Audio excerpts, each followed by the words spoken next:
Welcome everyone. Today deal with topic concentration cell, equilibrium constant from Nernst equation and relation between delta G naught and E naught cell. What are concentration cells? हमारे पास कुछ ऐसे sales होते हैं जिनकी electrode same material की होती है, लेकिन जिस इलेक्ट्रोलाइट में उनको डिप किया गया है, उस इलेक्ट्रोलाइट की कंसंट्रेशन उन दोनों इलेक्ट्रोड के पास अलग अलग होती है। उस टाइप के सेल्स को हम क्या बोलते हैं? Electrolyte concentration cells. Here you can see those cells in which either the two electrodes are of the same material but the concentration of the electrolyte in them is different.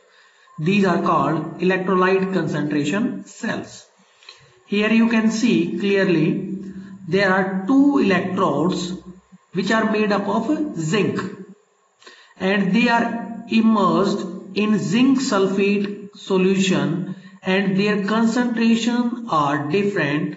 Here concentration of zinc sulfate is C1 and here concentration of zinc sulfate solution is C2. These two electrodes are connected with the help of wire. You can see here clearly, and the movement of electron is from here to here. You can see it clearly. And there is separation between two concentrations C1 and C2 through porous paper partition. आप यहां अच्छे से देख सकते हैं कि जो हमारी मूवमेंट है इलेक्ट्रॉन की, वो यहां जिंक सल्फेट जिसकी सॉल्यूशन की कंसंट्रेशन C1 है, वहां से मूव करते हुए जिंक इलेक्ट्रोड से कहां तक जाते हैं? दूसरे जिंक इलेक्ट्रोड तक, जिस सॉल्यूशन की कंसंट्रेशन कितनी है? C2 है। दोनों की सॉल्यूशन के अंदर जो इलेक्ट्रोलाइट प्रेजेंट है वो जिंक सल्फेट ही है, लेकिन कंसंट्रेशन क्या है? अलग अलग है। आप यहां अच्छे से देख पा रहे हैं। और इलेक्ट्रोड दोनों किसकी बनी हुई है? जिंक के इलेक्ट्रोड है हमारे पास, यहां आप देख सकते हैं। होता क्या है एक्चुअल में कि इलेक्ट्रॉन की मूवमेंट यहीं से क्यों शुरू हुई है? इस इलेक्ट्रोड से इस इलेक्ट्रोड की तरफ क्यों शुरू हुई है? यहां एक अजम्पशन हम लेते हैं। कैसी अजम्पशन? कि जो C2 हमारे पास है उसकी कंसंट्रेशन क्या है? हमारे पास ज्यादा है कंपेयर टू द C1। इससे क्या होगा? हमें ये पता है कि जो ऑक्सीडेशन होती है वो कहां होती है? उस इलेक्ट्रोड पर होगी जिसकी कंसंट्रेशन क्या होगी? कम होगी। यानी कि जिंक इलेक्ट्रोड जो ये आपके पास ये वाला हिस्सा है, यहां कौन सा प्रोसेस होगा? ऑक्सीडेशन प्रोसेस होगा। अगर ऑक्सीडेशन प्रोसेस होगा तो हमें पता है यहां जो अमाउंट होगी इलेक्ट्रॉन की वो क्या होगी? बहुत ही ज्यादा होगी। तो इलेक्ट्रॉन जो यहां ज्यादा बने हैं वो क्या करेगा? इस इलेक्ट्रोड से पुश करेगा इलेक्ट्रॉन को पुश करेगा, और जो ये वाली हमारे पास क्या इलेक्ट्रोड, वो इलेक्ट्रॉन को क्या करेगी? अपनी तरफ पुल करेगी। तो पुल क्यों कर रही है वो अपनी तरफ? कि जो C2 कंसंट्रेशन हमारे पास क्या है? ज्यादा है, और जहां कंसंट्रेशन ज्यादा होती है वहां कौन सा प्रोसेस होता है हमारे पास? रिडक्शन प्रोसेस होता है। तो इलेक्ट्रॉन्स को गेन करके क्या होगा? हमें यहां जिंक डिपॉजिट होके मिलेगा इलेक्ट्रोड के पास। ठीक है। हम इसके लिए क्या करते हैं? सेल की रिप्रेजेंटेशन करते हैं। किसके लिए? कंसंट्रेशन सेल के लिए क्या करते हैं? सेल की representation. zinc plus 2 ion having concentration C1 and there is a gap that is porous partition, then zinc plus 2 ion concentration C2 and zinc electrode। अगर हम इसके स्टैंडर्ड EMF की बात करें, किसकी? कंसंट्रेशन सेल के स्टैंडर्ड EMF की बात करें, तो कंसंट्रेशन जो हमारे पास है दोनों के अंदर क्या है? डिफरेंट है, लेकिन जो इलेक्ट्रोड है वो दोनों क्या है? सेम है। तो जो सेम इलेक्ट्रोड है तो उनका जो स्टैंडर्ड रिडक्शन पोटेंशियल होगा वो वैल्यू भी क्या होगी? सेम होगी। यानी कि E cathode minus E anode, यानी कि standard reduction potential of cathode that is zinc electrode and standard reduction potential of anode which is also zinc electrode. तो दोनों के पोटेंशियल की जो वैल्यू होगी, रिडक्शन पोटेंशियल की वैल्यू क्या है, सेम है। सेम है तो क्या होगा हमारे पास आंसर क्या मिलेगा आपको, 0 मिलेगा। ई नॉट सेल क्या हो जाएगा हमारे पास, 0 हो जाएगा।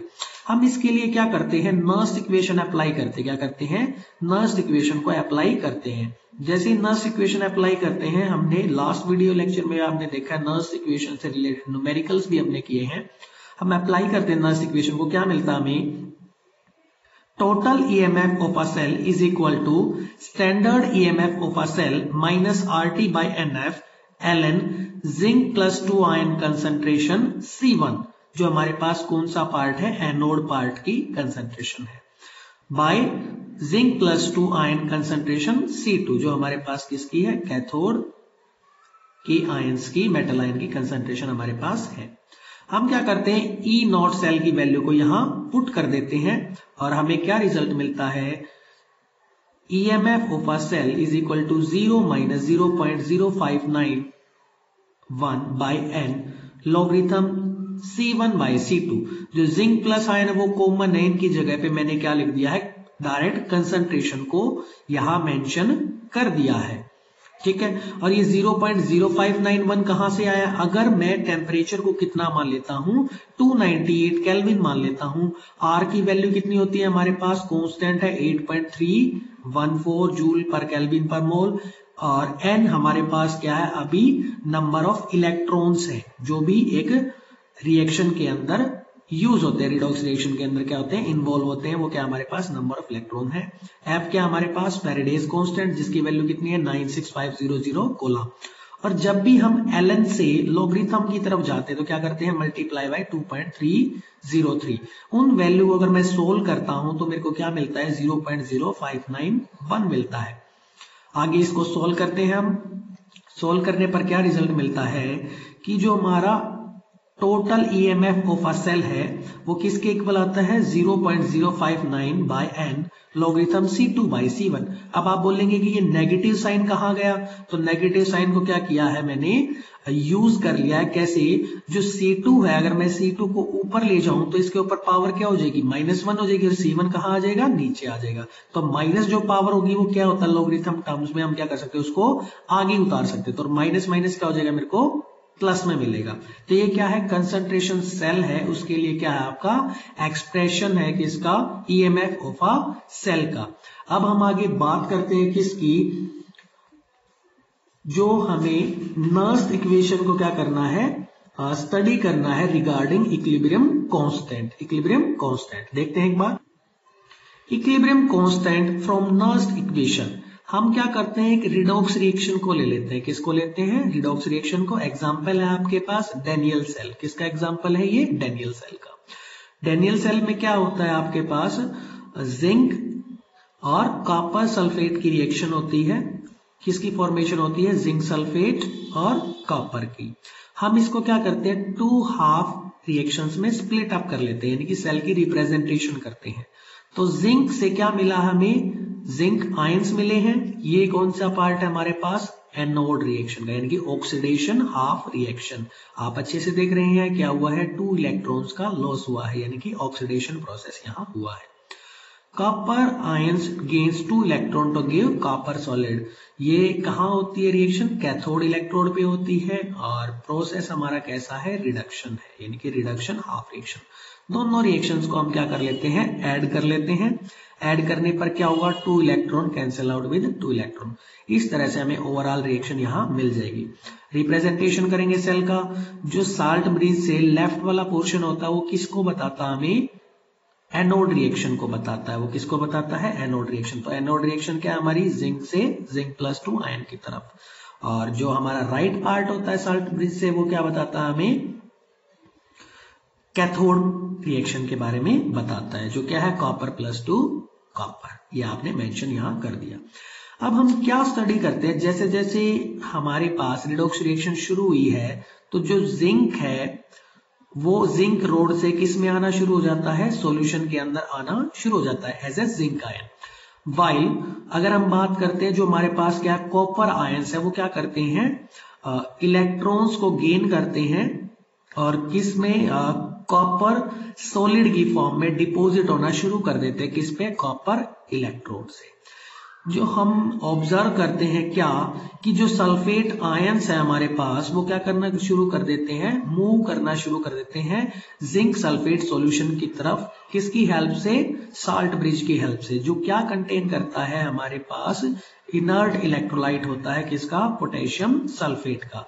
जिससे क्या होता है, जो आपका राइट साइड में कंटेनर होता है जिसके अंदर कॉपर सल्फेट का सॉल्यूशन होता है, उसकी कंसंट्रेशन डिक्रीज होना शुरू हो जाती है। और जो कंसंट्रेशन होती है आपकी जिंक सल्फेट की, आपके लेफ्ट साइड के कंटेनर में उसकी कंसंट्रेशन बढ़नी शुरू कर देती है। अब हमें ये बात अच्छे से पता है कि जो इलेक्ट्रोड पोटेंशियल की वैल्यू होती है वो किस पे डिपेंड करती है? कंसंट्रेशन ऑफ द सेल के ऊपर। तो इलेक्ट्रोड पोटेंशियल की जो वैल्यू होंगी वो क्या होती रहेंगी? चेंज होती रहेंगी। और एक टाइम ऐसा आएगा जब इलेक्ट्रोड पोटेंशियल की वैल्यू दोनों इलेक्ट्रोड्स की क्या हो जाएगी? सेम हो जाएगी। और जो करंट होगा वो बहना क्या हो जाएगा? बहना रुक जाएगा। और उस टाइम पे जो हमारे पास ईएमएफ होगी पूरे सेल की वो क्या हो जाएगी? जीरो हो जाएगी। क्योंकि हमें पता है ईएमएफ क्या होती है हमारे पास? ईएमएफ डिफरेंस होती है दो इलेक्ट्रोड पोटेंशियल्स का। तो इन कंडीशंस पे हम क्या कह सकते हैं, जो सेल रिएक्शन है उसने क्या अटेन कर लिया? उसने इक्विलिब्रियम अटेन कर लिया है ना। अब आगे बात करते हैं। इक्विलिब्रियम अटेन होते ही हम क्या कर सकते हैं? हमारे पास जो इक्वेशन है, रिडॉक्स रिएक्शन है, उसमें क्या आ चुका है? इक्विलिब्रियम आ चुका है। तो हम उसके लिए क्या लिख सकते हैं? इक्विलिब्रियम कांस्टेंट की वैल्यू लिख सकते हैं, जो किसके इक्वल होती है? हमारी प्रोडक्ट की कंसंट्रेशन बाय रिएक्टेंट की कंसंट्रेशन। तो प्रोडक्ट में कौन है हमारे पास? जिंक आयन और कॉपर सॉलिड, आपने यहां मेंशन कर दिया। रिएक्टेंट में कौन है? जिंक सॉलिड और कॉपर आयन, आपने यहां मेंशन कर दिया। लेकिन आपको ये अच्छे से पता है कि जो हमारे पास प्योर सॉलिड्स होते हैं उनकी कंसंट्रेशन क्या होती है? हमारे पास 1 होती है। कितनी होती है उनकी कंसंट्रेशन? 1 होती है। तो कॉपर सॉलिड और जिंक सॉलिड की कंसंट्रेशन को क्या मानेंगे हम? 1 मानेंगे। तो Kc की वैल्यू यानी कि इक्विलिब्रियम कांस्टेंट की वैल्यू क्या हो जाएगी हमारे पास? Zinc ion by copper ion concentration. हम क्या करते हैं? नर्स इक्वेशन लगाते हैं। क्या करते हैं? नर्स इक्वेशन लगाते हैं रिडॉक्स रिएक्शन के लिए। क्या होगी हमारे पास नर्स इक्वेशन? जो ईएमएफ ऑफ अ सेल है वो हमारा किसके इक्वल होता है? Standard EMF of a cell minus RT by NF LN zinc ion concentration by copper ion concentration, यही होता है ना। और ये चीज जो हमारे पास zinc ion by copper ion concentration वो किसके इक्वल है? अभी हमने देखा वो किस चीज के इक्वल है? केसी के इक्वल है। तो मैं क्या कर सकता हूँ? ये वैल्यू यहाँ पुट कर सकता हूँ। और जब हमारे पास इक्विलिब्रियम आ जाता है तो हमने अभी देखा जो हमारे पास ईएमएफ होता है पूरे सेल का वो क्या हो जाता है? 0 के इक्वल हो जाता है। तो ये वैल्यू 0 में क्या कर देता हूं? यहां पुट कर लेता हूं। तो क्या इक्वेशन बनेगी? 0 is equal to standard EMF of a cell minus RT by NF LN KC, right. अब क्या करता हूं? RT by NF LN KC को मैं LHS में ले जाता हूं, लेफ्ट हैंड साइड ले जाता हूं। तो ये एक एक्सप्रेशन बनेगा मेरे पास। और अगर ln से हमें कहां जाना होता है? लॉगरिथम में जाना होता है। तो हम क्या करते हैं? मल्टीप्लाई बाय 2.303 से करते हैं। तो इस तरह से मेरे पास ये एक्सप्रेशन आएगा। और अगर मैं टेम्परेचर को क्या मान लेता हूं? 298 केल्विन मान लेता हूं। तो उस टाइम पे क्या होगा? मैं इन सब कांस्टेंट की वैल्यू पुट करता हूं यहाँ। कौन से कांस्टेंट की वैल्यू? R की वैल्यू 8.314 जूल पर केल्विन पर मोल, T की वैल्यू 298 केल्विन, F की वैल्यू 96500 कूलम। वैल्यू जब मैं ये सॉल्व करता हूं यहां से, यानी कि 2.303 R की वैल्यू टेम्परेचर की और फेरेडे की, तो मेरे पास एक कांस्टेंट वैल्यू आती है कितनी? 0.0591 बाय N। N क्या हमारे पास? Number of electrons involved in a redox reaction. इस एक्सप्रेशन की हेल्प से क्या निकाल सकते हैं हम? रिलेशन बना सकते हैं। किसके बीच? हमारी इक्विलिब्रियम कांस्टेंट के बीच और standard EMF of a cell के बीच हम क्या कर सकते हैं? यहां बात कर सकते हैं। ये क्या है? हमने रिलेशन निकाला। जो रिलेशन यहां है काफी इंपॉर्टेंट रहेगा किसके लिए? बोर्ड पॉइंट ऑफ व्यू के लिए भी और कंपटीशन पॉइंट ऑफ व्यू के लिए भी। यहां से आपको न्यूमेरिकल्स देखने के लिए मिलेंगे। हम इस वीडियो के अंदर क्या करेंगे? एक पार्ट और हमें क्या करना है? स्टडी करना है। कौन सा? Relation between delta G not and E not cell. उसके बाद न्यूमेरिकल्स की हम प्रैक्टिस करेंगे। तो देख लेते हैं एक बार relation between delta G not and E not cell.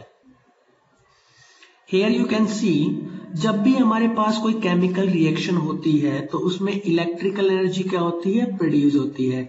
जो भी इलेक्ट्रिकल वर्क डन हुआ है, जो भी इलेक्ट्रिकल क्या हुआ है, वर्क डन हुआ है सिस्टम पे, तो वो किस में कॉरेस्पॉन्ड किया जाता है, decrease in a free energy of the system, यानी कि उस एनर्जी की जो फ्री एनर्जी होती है सिस्टम की वो क्या होती है, कम होती है। यानी कि मैं कह सकता हूं जो इलेक्ट्रिकल वर्क डन है वो किसके इक्वल है, डिक्रीज इन फ्री एनर्जी के इक्वल है।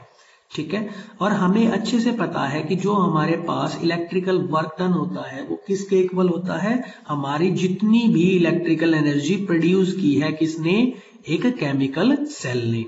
और जो इलेक्ट्रिकल एनर्जी प्रोड्यूस हुई है किसी भी सेल के अंदर, अगर मैं बात करूं तो वो किसके इक्वल होती है, जितनी क्वांटिटी की हमने इलेक्ट्रिसिटी उस सर्किट के अंदर भेजी है और जो उस सेल का ईएमएफ होता है।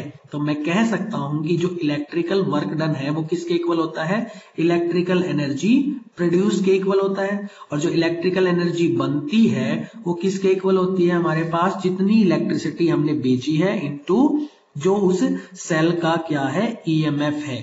यानी कि मैं लिख सकता हूं electrical work done is equal to electricity flowing किसके इक्वल होती है, हमारे पास number of electrons into Faraday into E cell क्या रिप्रेजेंट करता है, हमें ईएमएफ ऑफ अ सेल को रिप्रेजेंट करता है।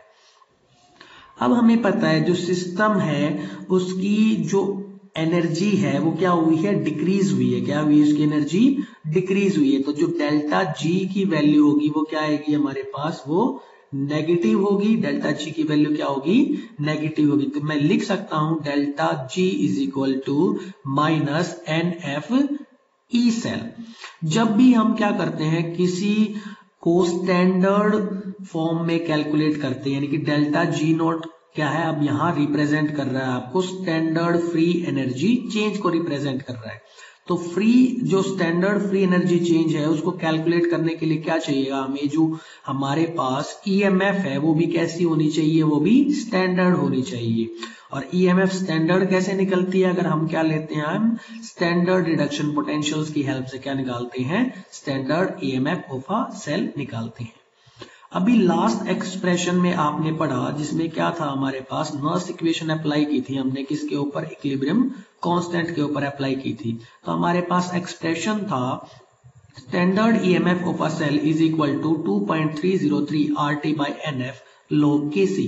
मैं क्या करता हूं, जो मेरे पास यहाँ वैल्यू है, किसकी वैल्यू है, ई नोट सेल की वैल्यू है, अगर मैं बात कर रहा हूं तो ये ई नोट सेल की वैल्यू के अंदर ये वाली वैल्यू को क्या कर देता हूं, पुट कर देता हूं। तो मेरे पास एक्सप्रेशन क्या बनता है, delta G not is equal to minus N F into 2.303 RT by NF log Kc। NF से NF क्या हो जाएगा हमारा, इजिली कैंसिल आउट हो जाएगा और मेरे पास रिलेशन बनेगा किसके बीच, डेल्टा जी नोट यानी कि स्टैंडर्ड फ्री एनर्जी चेंज और किसके बीच बन रहा है, इक्विलिब्रियम कांस्टेंट के बीच, जो किसके इक्वल है, माइनस 2.303 RT log Kc के इक्वल होता है। तो अब हमें क्या करना है, जो ये दो एक्सप्रेशंस हमें यहाँ मिले हैं, यहाँ बात कर सकते हैं टोटल 3 एक्सप्रेशंस की। कौन से 3 एक्सप्रेशंस, एक तो हमारा एक्सप्रेशन है ई नोट सेल का इक्विलिब्रियम कांस्टेंट के साथ। सेकंड एक्सप्रेशन बात कर सकते हैं हमारा क्या है, स्टैंडर्ड फ्री एनर्जी का और standard EMF of a cell के साथ। And third expression standard free energy change का इक्विलिब्रियम कांस्टेंट के साथ। इन तीनों के ऊपर क्या करते हैं, अब हम न्यूमेरिकल प्रैक्टिस यहां करते हैं। देखिए numerical number 1, calculate the equilibrium constant for the reaction you can see here clearly।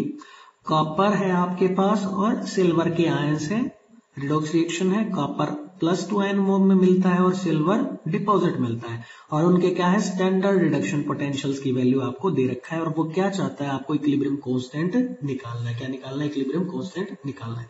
तो सबसे पहले क्या करना है, हमें एक बात ध्यान रखनी है क्या, कि अगर हमारे पास जो स्टैंडर्ड रिडक्शन पोटेंशियल्स की वैल्यू पॉजिटिव है, कैसी है, पॉजिटिव है, और दूसरी वैल्यू कैसी है, हमारे पास दो वैल्यू होती है ना स्टैंडर्ड रिडक्शन पोटेंशियल्स की। दो इक्वेशन के अंदर क्या होता है, एक हमारे पास ऑक्सीडेशन हाफ पार्ट होता है और एक रिडक्शन हाफ पार्ट होता है। तो दूसरी वैल्यू क्या हमारे पास, नेगेटिव है। तो जो पॉजिटिव होती है वो कैसा पोटेंशियल होता है, वो हमारा होता है कैथोड वाला, वो क्या, और जो नेगेटिव होता है वो कौन सी रिएक्शन को शो करता है, एनोड वाली को शो करता है। ये तो किसके केस में, पॉजिटिव और नेगेटिव पोटेंशियल अगर हमें दे रखे हैं। ये तो क्या है, केस 1। केस सेकंड क्या है मेरे पास, अगर कैसी वैल्यू दे रखी है हमें, दोनों वैल्यू पॉजिटिव में है, दोनों वैल्यू किस में है, पॉजिटिव में। अब आप कैसे बताएंगे कि कौन सी रिएक्शन कहां होगी, तो जिसकी जो स्टैंडर्ड डिटेक्शन पोटेंशियल की वैल्यू ज्यादा होगी वो क्या बनेगी, कैथोड, और जिसकी कम होगी वो क्या बनेगी, आपकी एनोड बनेगी। ठीक है। एंड थर्ड केस हमारे पास क्या है कि अगर दोनों पोटेंशियल्स की वैल्यू कैसी दे रखी है आपको, नेगेटिव में दे रखी, क्या दे रखी है, नेगेटिव में, तो जो कम नेगेटिव होगी वो क्या बनेगी, आपकी कैथोड, और जो ज्यादा नेगेटिव होगी वो क्या बनेगी, एनोड, वो क्या बनेगी, एनोड। तो यहां से मेरे को डायरेक्ट देखने पर पता चल रहा है, क्या पता चल रहा है कि जो वैल्यू है सिल्वर की वो क्या है, कंपेयर टू कॉपर इलेक्ट्रोड से ज्यादा, तो यानी कि ये हिस्सा क्या है मेरे पास, कैथोड का है, ये वाला हिस्सा किसका है, एनोड का है। तो हमारे पास क्या होता है, रिलेशन है, क्या रिलेशन है, हमें निकालना है स्टैंडर्ड ईएमएफ ओपा सेल। क्या निकालना है, स्टैंडर्ड ईएमएफ ओपा सेल। तो ई सेल किसके इक्वल होगा, ई सेल हमारा इक्वल होगा E not cathode minus E not anode. और कैथोड कौन सी हमारे पास, यहां ये वाला हिस्सा क्या बनेगा, कैथोड बनेगा। तो कितनी है, 0.80 माइनस, किसको माइनस करना है हमारे पास, 0.34 को माइनस करना है। इसको जब माइनस करते हैं हमारे पास कितना आता है, 0.46 वोल्ट हमें क्या मिलती है, ई नॉट सेल की वैल्यू देखने को मिलती है। अब हमारे पास क्या है, एक्सप्रेशन है किसका, अभी हमने स्टडी भी किया, ई नॉट सेल हमारा किसके इक्वल था, 0.0591 बाय एन log kc, इसके इक्वल था, है ना। तो इसके लिए क्या चाहिए मेरे को, n की वैल्यू चाहिए, किसकी वैल्यू चाहिए, n की वैल्यू चाहिए। ई नोट सेल की वैल्यू तो हम कैलकुलेट कर चुके हैं। जो हमारे पास यहाँ रिएक्शन है, हमें पता है कॉपर से कॉपर +2 आयन में गया है, तो कितने इलेक्ट्रॉन्स इसने क्या किए होंगे, ये कौन सा पार्ट है हमारा, एनोड का है ना, तो ये कितने इलेक्ट्रॉन रिलीज करके गया होगा, 2 इलेक्ट्रॉन्स। एन की वैल्यू कितनी है, 2 है, एन की वैल्यू कितनी है, 2 है। और इक्वेशन भी क्या है, यहाँ बैलेंस है, जो सिल्वर है उसने एक इलेक्ट्रॉन को गेन किया होगा और क्या बना होगा, सिल्वर। लेकिन बैलेंसिंग इलेक्ट्रॉन्स कैंसिल करने के लिए क्या किया हमने, आज 2 से मल्टीप्लाई की गया, क्या किया है, 2 से मल्टीप्लाई किया। तो वैल्यू पुट कर देते हैं, कितनी है, 0.46 is equal to 0.0591 by 2 log kc। ठीक है, इसको सोल्व करते हैं हम, क्या आ जाएगा हमारे पास, log kc is equal to 0.46 into 2 by 0.0591, right. इसको हम सोल्व करते हैं, यहां क्या मिलेगा, log kc is equal to, इसको सोल्व करेंगे हमें वैल्यू मिलती है नियरली 15.5668। अब हमें पेपर में क्या निकालना है, केसी निकालना है। तो केसी के लिए क्या करना पड़ेगा, इसको एंटी लॉग करना पड़ेगा। क्या करना पड़ेगा, एंटी लॉग ऑफ 15.5668। तो एंटी लॉग को कैसे सोल्व करते हैं, अगर मैं बात करता हूं एंटी लॉग को सोल्व करने के लिए, केसी इज इक्वल टू, आपको क्या करना है, जो भी डेसिमल से आगे होता है वो क्या बनता है आपका 10 की पावर बनता है, 10 की पावर 15, वो कितना बनता है, 10 की पावर 15। और जो 0.5668 है उसको क्या करते हैं, एंटी लॉग की टेबल में देखते हैं, क्या करते हैं, उसको एंटी लॉग की टेबल में देखते हैं। तो 56 को एंटी लॉग की टेबल में देखते हैं तो उसकी वैल्यू आपको देखने को मिलती है 3614, कितनी मिलती है, 3614। और जब 8th में आप क्या देखते हो, उसकी वैल्यू देखते हो, उस वैल्यू को क्या करते हो, सम करते हो, तो कितनी मिलती है उसमें वैल्यू 7। तो टोटल सम करते हैं, आपको वैल्यू कितनी मिलती है, 3621 मिलती है, कितनी मिलती है, 3621। और जो वैल्यू आपको देखने को मिलती है उसके एक डेसिमल के बाद क्या कर सकते हो, आप पॉइंट को लगा सकते हो, यानी कि आपकी वैल्यू हो जाएगी 3.621 इंटू 10 की पावर 15 होती है। तो हम क्या करेंगे, एक बार एक वीडियो लॉगरिथम और एंटी लॉगरिथम को सोल्व करने के लिए भी बनाएंगे, जिससे क्या कर सकते हैं, आपके लिए काफी आसानी रहेगी। फिर आप क्या कर सकते हो, इन क्वेश्चंस को लॉग टेबल की हेल्प से क्या करोगे, सॉल्व करोगे। ये जरूरी भी है कि आपको लॉग टेबल देखनी आनी चाहिए। नेक्स्ट क्वेश्चन की बात करते हैं। नेक्स्ट क्वेश्चन क्या हमारे पास, calculate the equilibrium constant for the reaction. Reaction आपके पास zinc plus cadmium ion gives zinc ion plus cadmium, redox reaction है। आपको दोनों क्या दे रखे हैं, पोटेंशियल्स दे रखे हैं। क्या दे रखे हैं, दोनों पोटेंशियल्स यहां आपके पास गिवन है और दोनों पोटेंशियल नेगेटिव में। ध्यान रखिए दोनों पोटेंशियल कहां है, नेगेटिव में। तो कौन कम नेगेटिव है, कौन क्या है, कम नेगेटिव, वो क्या बनता है, कैथोड बनता है। अभी हमने बात की थी, क्या बनता है वो, कैथोड बनता है। तो सबसे पहले हमें क्या करना है, इक्विलिब्रियम कांस्टेंट निकालने के लिए क्या जरूरी है, हमारे पास ई नोट सेल निकालना जरूरी है। ई नोट सेल किसके इक्वल होगा, ई कैथोड माइनस ई नोट एनोड। तो कैथोड कौन बनेगा, किसका नेगेटिव कम है, नेगेटिव कम किसका है, इसकी वैल्यू कम है। तो ये क्या बनेगी हमारे पास, कैथोड। तो पुट कर लीजिए वैल्यू यहाँ कितनी होगी, -0.403 माइनस 0.763 है ना। पुट किया आपने, सोल्व करेंगे इसको, ये कितना होगा -0.403 माइनस माइनस इसको सोल्व करेंगे क्या जाएगा, प्लस में 0.763 वोल्ट। इसको सोल्व करेंगे तो कितना आता है आपके पास 0.360 वोल्ट आपके पास यहां आता है। ये क्या निकाल लिया आपने, standard EMF of a cell यहां कैलकुलेट कर लिया। ठीक है, अब हमें क्या है, रिलेशन निकालना है। कैसा रिलेशन हमारे पास, E note cell is equal to 0.0591 by n log Kc, यही रिजल्ट था। ई नोट सेल की वैल्यू हमें पता है कितनी है, 0.591। एन की वैल्यू कितनी होगी, आपको यहां देखने से अच्छे से पता चल रहा है। जिंक से जिंक प्लस 2 आयन बने, कैसे मिले, 2 इलेक्ट्रॉन्स को क्या किया होगा, इसने यहां लॉस किया होगा। तो एन की वैल्यू कितनी है, 2 और log Kc, इसको क्या करते हैं, सोल्व करेंगे। ये कितना हो जाएगा 0.360 into 2 by 0.0591 equal to log Kc। इसको क्या करते हैं, सोल्व करते हैं हम यहां।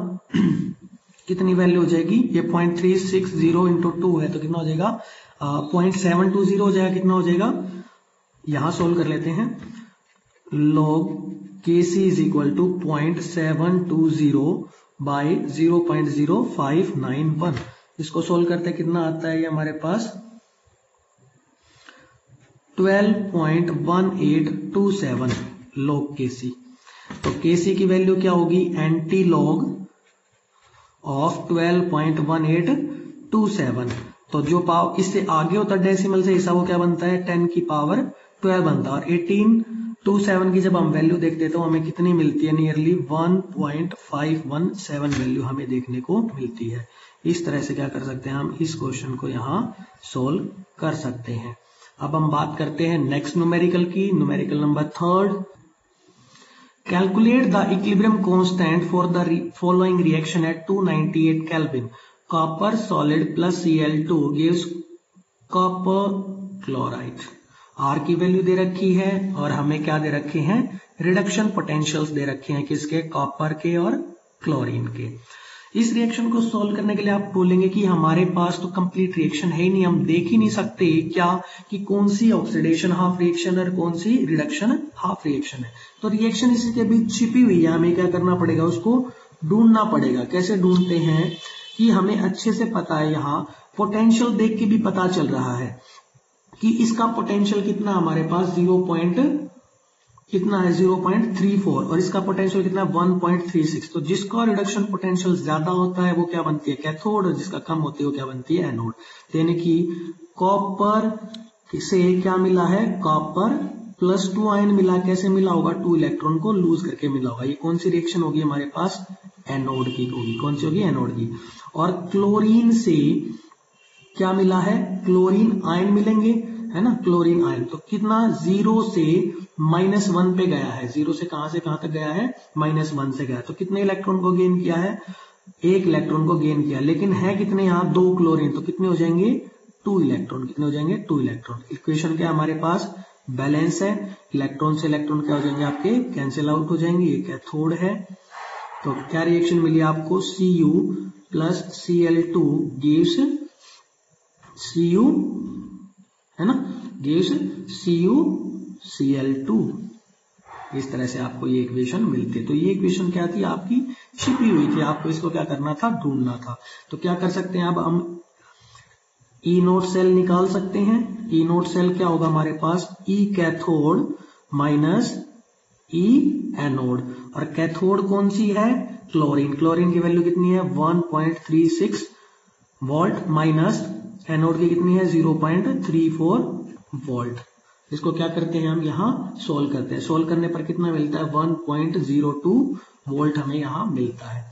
अब क्या हमें क्या कैलकुलेट करना था, इक्विलिब्रियम कांस्टेंट। तो क्या एक्सप्रेशन होता है हमारा, standard EMF of a cell is equal to 0.0591 by n logarithm Kc। n की वैल्यू कितनी है, अभी निकाली रिएक्शन में, कितनी है n की वैल्यू 2, n की वैल्यू कितनी है 2, और ई नोट सेल निकाला, कितनी वैल्यू है 1.02, कितना है 1.02, वैल्यू पुट करेंगे कितनी हो जाएगी 1.02 equal to 0.0591 by 2 log Kc। इसको क्या करते हैं, सिंप्लीफाई करते हैं, 1.02 into 2 by 0.0591 equal to log Kc।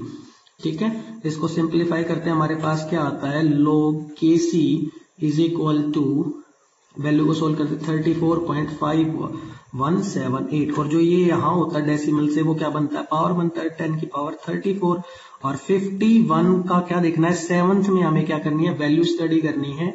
जो वैल्यू कितनी मिलती है आपको 3291 के अराउंड मिलती है, और 8 में कॉलम में देखते हैं वो कितना मिलती है 3 या 7 के अराउंड मिलती है, यानी कि वैल्यू हमें मिलती है 3.295, हमें किसकी वैल्यू मिलती है, Kc की। ये लिखा कैसे हमने, हम इसको स्टडी करते हैं, जो एक स्टेप स्किप किया है वो स्टेप कैसे किया हमने, यहाँ लिखना है स्टेप यहाँ से यहाँ तक, लॉग Kc था हमारे पास 34.5178, फिर हमने क्या लिखा, Kc is equal to anti log 34.5178, और इसको किस में चेक कर लिया, लॉग एंटी लॉग टेबल में चेक कर लिया, हमारे पास आंसर कितना आया 3.295 इंटू 10 की पावर 34 आंसर आया। Now question number 4, calculate the standard free energy change. क्या निकालना है आपको, स्टैंडर्ड फ्री एनर्जी चेंज निकालना है। तो क्वेश्चन को सोल्व करेंगे। फ्री एनर्जी चेंज का जो फॉर्मूला होता है हमारे पास क्या होता है, delta G not is equal to minus NF E not cell.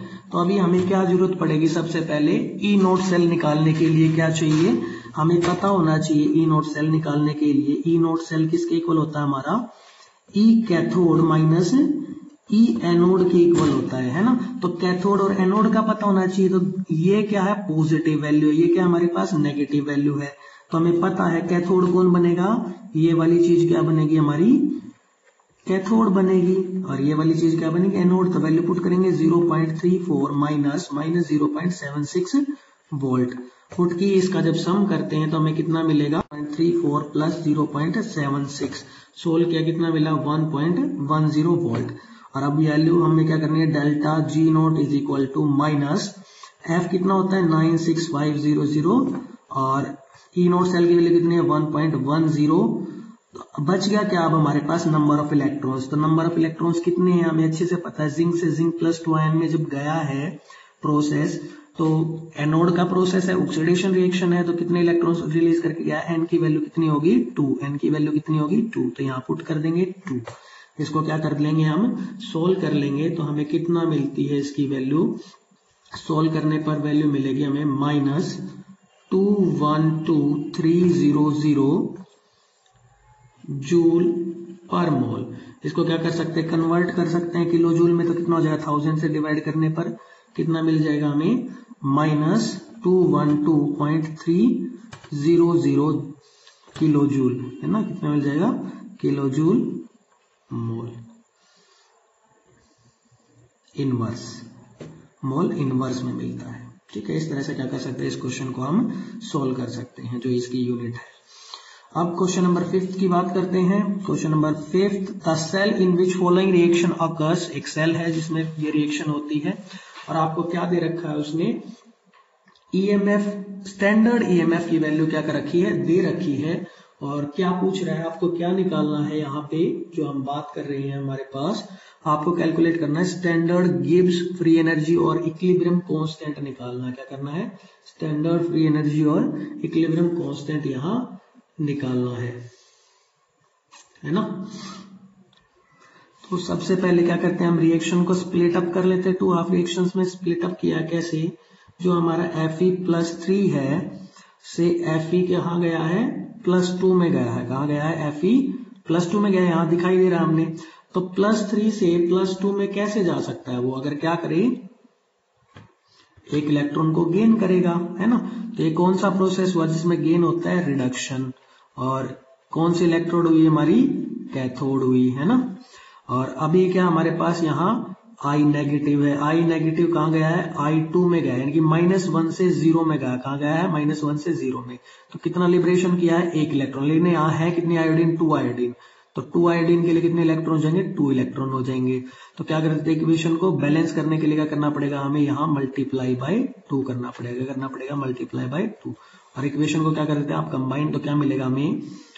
2Fe+3 + 2I negative gives 2Fe+2 + I2, है ना। यही इक्वेशन क्या हमें ऊपर मिली है। लेकिन ये लिखी क्यों है हमने? किस लिए लिखी? इस इक्वेशन को लिखने के पीछे लॉजिक क्या हमारा? लॉजिक हमारा ये है कि हमें क्या पता चल गया, अब हमें नंबर ऑफ इलेक्ट्रॉन्स पता चल गए। क्या पता चल गए? नंबर ऑफ इलेक्ट्रॉन्स कितने हैं? 2 है।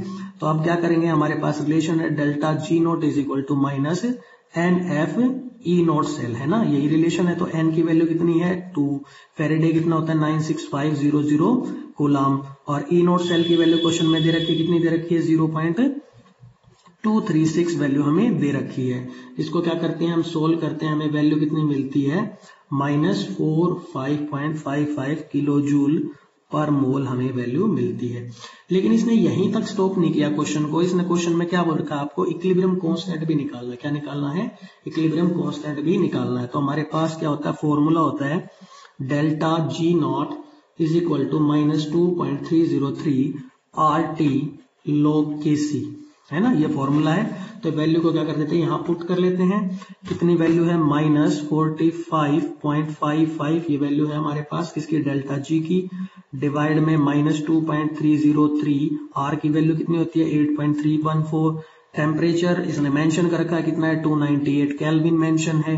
तो क्या आ जाएगा आपके पास? log Kc की वैल्यू आ जाएगी। माइनस से माइनस कैंसिल आउट।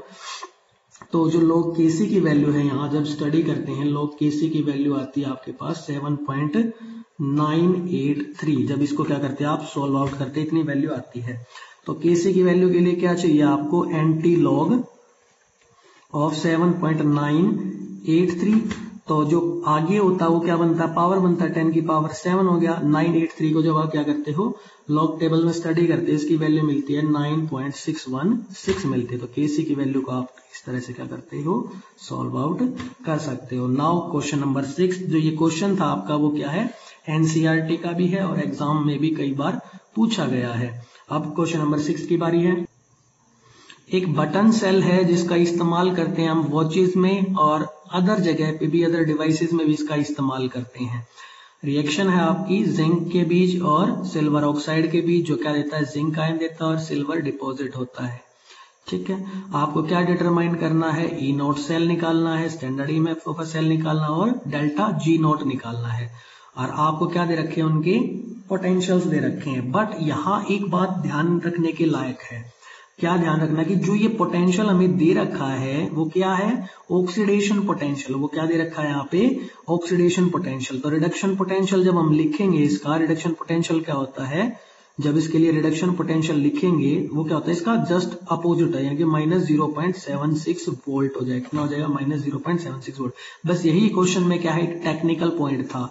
ये तो क्या था आपका? रिडक्शन पोटेंशियल था। ये यहाँ क्या दे रखा है? ऑक्सीडेशन पोटेंशियल दे रखा है। तो E0 सेल के लिए हमारे पास फॉर्मूला होता है E0 cell = E0 cathode minus E0 anode. तो कैथोड कौन है यहाँ पे? हमारे पास कैथोड की वैल्यू क्या है? हमें अच्छे से पता है, ये वैल्यू है। तो यहाँ पुट कर देंगे 0.344 माइनस एनोड कितनी वैल्यू होगी? -0.76 वोल्ट हमारे पास क्या हो गया? एनोड की वैल्यू होगी। ठीक है, बस यही ध्यान रखने के लिए है कि ये जो पोटेंशियल हमें दे रखा था क्वेश्चन के अंदर, वो क्या दे रखा है, ऑक्सीडेशन पोटेंशियल दे रखा। अगर वो क्या करता, डायरेक्ट यहां मेंशन कर देता कि ये जो पोटेंशियल वो जिंक +2 से जिंक का है, तब तो हमारी प्रॉब्लम पहले ही सोल्व हो जाती। वो वैल्यू देता -0.76 वोल्ट, तो पॉजिटिव में दे रखे, इसका मतलब उसने क्या दिया, यहाँ ऑक्सीडेशन पोटेंशियल दिया। तो इस वैल्यू को सोल्व करते हैं, हमें आंसर मिलता है 1.104 वोल्टेज मिलता है क्या, ई नोट सेल।